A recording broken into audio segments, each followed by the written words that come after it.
Because even when you make a mistake, you're going to say, hold it, that's not right.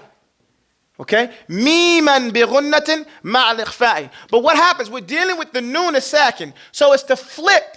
The terminology is qalb, is tahweelu shay and wajhi. To flip it off his face. So when you see this noon and you find over it a meme, you flip that noon into a meme.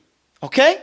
It's no longer noon now. You flipped it into a meme. And remember last time I said you have your mouth slightly open when you make this sound on the noon. This is what I'm talking about here.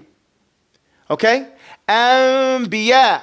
Say, you get ready. You start off with the noon and you get that and there's no noon sound here.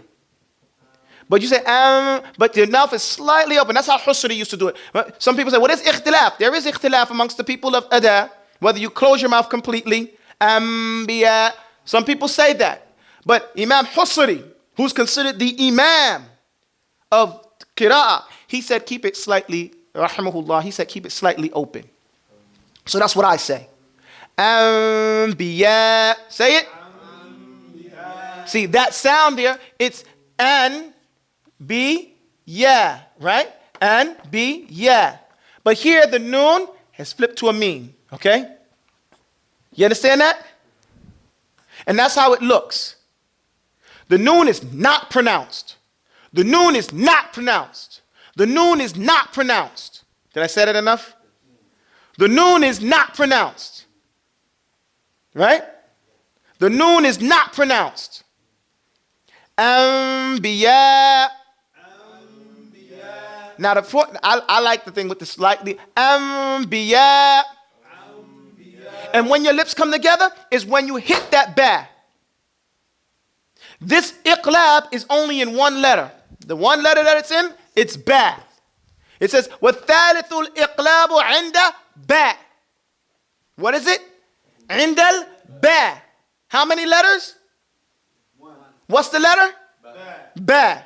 Can you forget that? It's easy. وَالثَّالِثُ الْإِقْلَابُ عِنْدَ الْبَاءِ مِيمًا بِغُنَّةٍ مَعَ الْإِخْفَاءِ. So we know what ghunna is. We know what a ghunna, that's that nasality, that sound in the nose.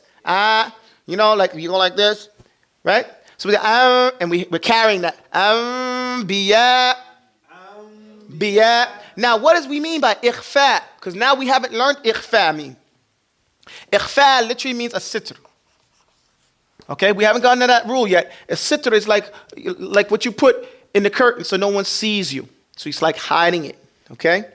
Or a sutra, when you put it in front of you, when you pray, so no one walks in front of you. If they walk outside of it, then it doesn't break your salah, and you don't have to fight them, okay? So here, al-ikhfa is, that's how you're dealing with this sound. That so now when you get to the meme, it puts cover on this noon. That's why I said it's gone. Okay? And then when you get to the meme just has its glide into the ba. You see it? And you give it a point. Anbiya. You understand that? Now we're going to go over a few words from Surah Al-Juz Amma. Not Surah Al-Juz Amma. Astaghfirullah. I had a teacher from India by way of England. He used to consider the Quran only 30 surah. Each juz was considered a surah to him. Okay, he said for 10 years he read a surah a day. And I was like, what do you mean you read a surah a day? He meant a juz a day. He would read a juz a day like that. And actually, he would read more than that. But he was saying that, I said that wrong. He would read the surah, the juz as though it was a surah. And he would complete the Quran in 7 days. So he did that for 10 years, completing the Quran in 7 days. You understand? But he considered each juz like a surah. So he wouldn't read less than a juz in one sitting. You understand what I mean by that? So that's how he used to do it. Astaghfirullah. So barakallah fi Sheikh Muqri, hafidhullah, in England, Sheikh Jalil fi qira'ah. Now, he's the Sheikh I say that you don't go see him until after you memorize the Quran, and then he sits you down and he goes over for 1 month just the letters. You don't read no Quran with him. And you think, wow, why is everybody coming out of his house so strong? And then when you get there, he's saying that you're not going to read the Quran. It's because what he does, he corrects your pronunciation.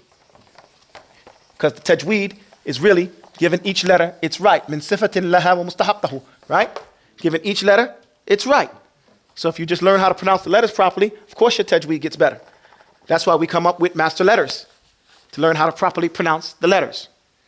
Okay, moving right along. Now, iqlab has the rule of ba, right? Ba. So it's going to be in a noon and it's going to be in a tanween. We're going to have some examples here, inshallah ta'ala, to make it easy on the brothers.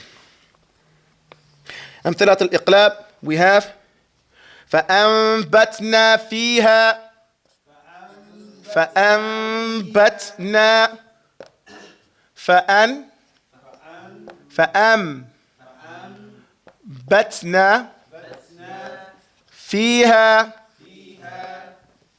حبا. Just so we can just stop right there, okay? So then the way we're going to do this, and again, from our adab, from our minhaj, is that we overline, we don't underline, okay? The kuffar come and they underline. In Islam, our sunnah has always been to overline. In fact, every place that you find in the Quran where it's an important ayat that you need to make sajda for it, what do you find it? Overlined. Sad thing is that the Muslims are following the kuffar and everything, and even some of the newer masahif have started to underline. They start putting the red letter Allah in those masahif, following after the kuffar when they do their Bibles and they put red letter Jesus. So every time they put the name Jesus, they make it red. Now we find in the Qur'ans that the red letter, they put Allah and they make it red. This is following the kuffar. Right, but what they didn't, he's saying now, is what they say, Jesus said exactly this, they put it red. But in the Masahif, they make the name of Allah red. This is an innovation to single out like that. This is not from our deen. Likewise, from the subtleties of them taking over and us following them, is changing them from overlining to underlining. Overline, that's from the sunnah. That's from our culture. That's what we do. Overline, overline, overline. Leave them in there, even the most silly, small things, and follow the sunnah. Well, that's how we distinguish ourselves. So, what the rule is, we're going to read up to here, and then we say this word again once or two or three times, okay? That's how we do it when we're starting to get these, because I noticed we're not memorizing the examples. So we have to start memorizing them. So we say, فَأَنبَتْنَا فِيهَا حَبًّا فَأَنبَتْنَا. That's how we do it. You understand that? And that's how you should practice. When you're at home, you say, فَأَنبَتْنَا فِيهَا حَبًّا فَأَنبَتْنَا. No, I don't mean for you to follow me, sorry. فَأَنبَتْنَا فِيهَا حَبًّا فَأَنبَتْنَا. You understand? We go, that's how you practice at home, doing it again. Another one we have, مِن بَعْدِ. That's no problem. تفضل. مِن بَعْدِ. Mim ba'di. So we have mim ba'di.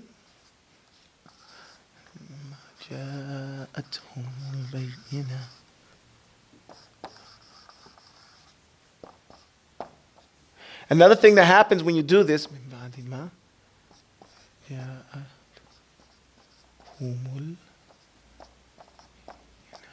another thing that happens here is by writing out the Quran.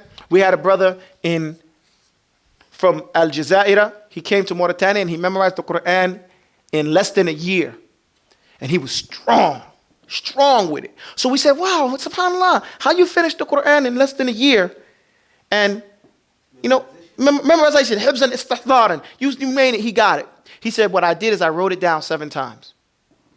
He wrote the Quran out from beginning to end 7 times within that year, every day, right? So what happens is, as you write out the Quran, it comes into your head more. Write it out. Write it out. One of the things that I always suggest to people who have children, when they're born, or when you find out you're having a child, if Allah bless you with a child, write them a mushaf and give it to them in your own handwriting. When they leave your home, you give them a mushaf that you wrote out. They'll pay more attention to it. Do you understand? Because this is my father's writing. He wrote this and wanted me to pay attention. You have many children, guess what? You'll be good.